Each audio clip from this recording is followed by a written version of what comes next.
Hey everyone, welcome to Strange Stories, where we explore near-death experiences and supernatural stories from people who've had a glimpse of the other side. If you enjoy our content, please consider liking the video and subscribing to our channel. Without further ado, let's get to the story of the day. Story number 1. As Sacred as Birth. Monday, February 6, 2012, 1623. In 1981, I was admitted to the hospital for arthroscopic surgery to repair damage to my left knee caused by an accident almost 10 years before. I had waited a long time for this type of non-invasive surgery to be perfected. I knew the recovery would be much faster and gentler than the option of undergoing the major patella type offered at the time of injury. I had no idea that day would forever change my life. I felt extremely cold and began to shake while lying on the gurney, waiting in the hall before entering the surgical suite. This was probably due to nerves and the pre-op drug.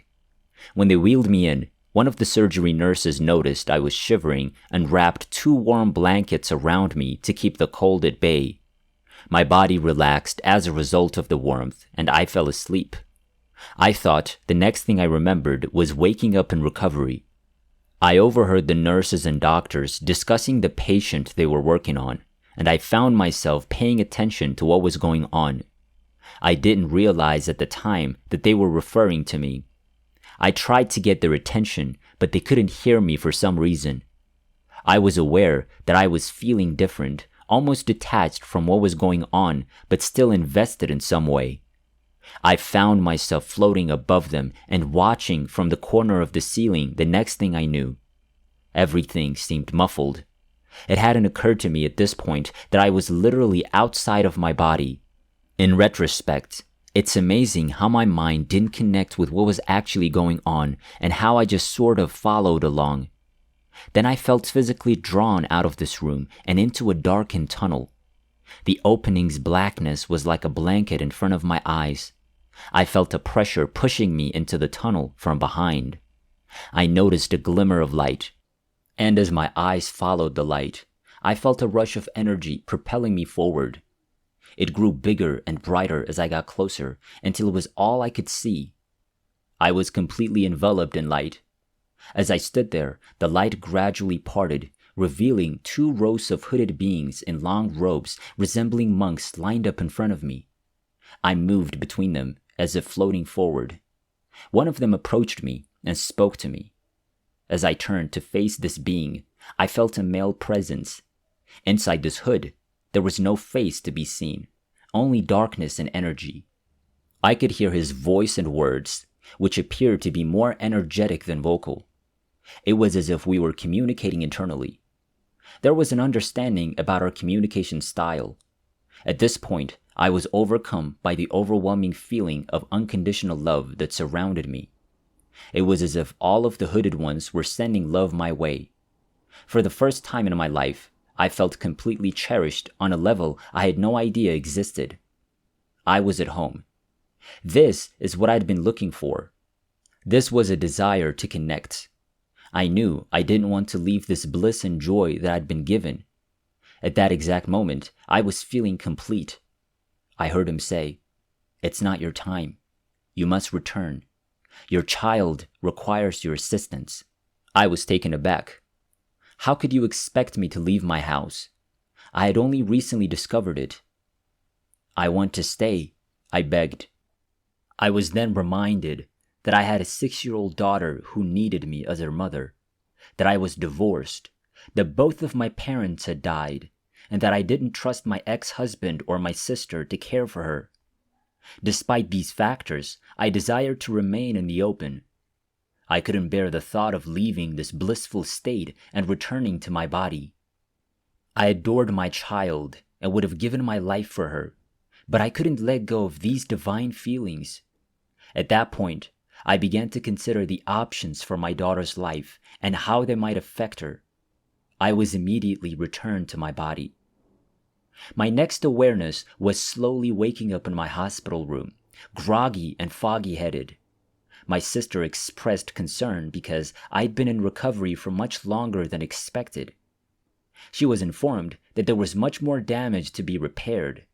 I was in recovery for 3 hours longer. Surprisingly, they wanted me up and walking around on crutches that night. My roommate, who had a similar procedure with much less repair work, was in excruciating pain. I appeared to be fine with only a small amount of pain medication. I returned home the next day and was on crutches for the next 6 weeks. I was unaware of what had happened to me for a long time after my NDE. I knew nothing about near-death experiences and had no one to talk to about them. I only knew I'd been forever changed and that nothing would ever feel the same again. The memories began to resurface through flashbacks and dreams. When I remembered the feelings I'd had, I knew I had to go back and recreate them in some way. I found a wonderful mentor who taught me how to connect with my heart from within. I sought out teachers to assist me in returning to the connections I'd made during my near-death experience, knowing that they would help me grow my new awareness. I'd always been somewhat intuitive, but my psychic abilities were now skyrocketing. I was turning into an empath. Just being around people allowed me to pick up on their stories. I could feel their anguish. I was having visions and began channeling and writing automatically. I developed clairsentience, clairaudience, and clairvoyance. I possessed the abilities of clear feeling, hearing, and seeing. I was able to sense the emotions and personalities of others, as well as the energy or vibrations surrounding people, animals, objects, beyond the normal range. My guide said I had clear sight, which meant I could learn about a person, object, or location without using my normal human senses. I knew things I shouldn't have known. I became aware of my abilities and realized that I needed to share them. My daughter used to think I had ice in the back of my head because I could see what was going on with her before it happened. After all these years, the most profound aspect of my near-death experience is the realization that there's so much to be thankful for and joyful about. There's nothing to fear in either living or dying. I know that God loves and cherishes all of us. I also understand that death is a process and a journey that is as sacred as birth. As a result, I'm dedicated to spreading self-love and appreciation wherever I can. My gift is seeing the divine essence in everyone and reflecting it back to them. My greatest joy comes from lifting spirits, igniting dreams, connecting hearts, and changing lives. Now I work as a spiritual life coach, intuitive counselor, and vibrational healer. Story number 2. The incident occurred as a result of a weightlifting accident.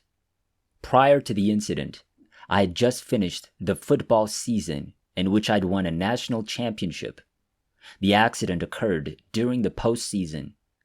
Without a doubt, I was the team's strongest football player at the time. Having 405 pounds of real weight on the bench press didn't take much effort, and it was a weight that I could easily control. I had bands on the end of the bar that helped to suspend the weight in the air, making it easier to lift alone. While I was resting beneath the bar in between sets, a man passed by carrying dumbbells and lost his footing, falling into my bar. The bar then fell on my forehead, breaking my sinus cavity. Because of the bands, the bar bounced back up and down on my nose and the side of my face, fracturing my nose in 4 places and breaking my orbital socket. As blood began to pour out of my nose, I threw the weight off of my face with one arm and stood up. The staff summoned an ambulance and I was taken to the hospital. My parents met me at the hospital and I was told that the hospital couldn't help me. I was transferred to another hospital. Throughout this time, I was losing blood and couldn't drink water because they said I'd choke on it if I threw up. I was rushed into surgery and given anesthesia for the procedure. I completely left this plane of reality during the surgery and arrived at the highest plane of consciousness. I realized right away that I had died as a result of the accident. I'd gone through my entire life and was completely surrounded by infinite darkness. It felt as if all of my burdens had been lifted and I was completely at ease. I felt surrounded by a warm, rushing wind that entered the core of my consciousness. Also, I had complete understanding of my own and others' actions in my life, and the only sadness I felt was that people I cared about couldn't join me in this state of pure happiness. There was no sense of time, and I realized I was in the most basic level of reality. It should also be noted that many of the things we associate with self-esteem, such as clothing and personal identity, were irrelevant. My individual self was no longer bound by the confines of the body vessel, and I could move through this vast darkness solely by will. In the dark, I felt like I was being drawn towards something much bigger than myself. Suddenly, the words, "Though I walk through the valley of death, I fear no evil, for the Lord is with me," began to play over and over in my mind. Because I had no sense of time, everything seemed to happen at once. I recalled times I was simply moving through the darkness toward whatever was pulling me inward. Then, out of the corner of my eye, I noticed a silhouette of light radiating from what appeared to be an open door with a rounded top. I noticed two figures on the edge of the doors facing each other, almost acting as guards to the doorway. As I approached the illuminated doorway, a thunderous male's voice echoed throughout the darkness and told me, "Nicholas, it is not your time." I felt as if I were lifted up and thrown backwards. I literally fell through each level of consciousness until I arrived at this plane where my human body was present. I opened my eyes to find myself in a hospital bed, and I burst out laughing. My parents said I kept repeating myself and wondering, why was I sent back to this world of pain and suffering? Needless to say, the doctors assumed my pain was literal and injected me with narcotic drugs that caused me to pass out. This kept happening until a smiling old woman I'd never seen before entered my room while I was alone, carrying a rosary. "Hello, Nicholas. Would you like to pray with me?" she said as she sat on my bed. I responded unequivocally. We started praying the Our Father prayer, and when we finished, I asked if we could pray a Hail Mary. I asked her where she was from after we finished, and she told me. It's worth noting that she was born in a town where my grandfather was born and where my family relocated when they came to America. My phone started vibrating, so I glanced over for a split second. When I returned my focus to the woman, she was gone and my door was shut.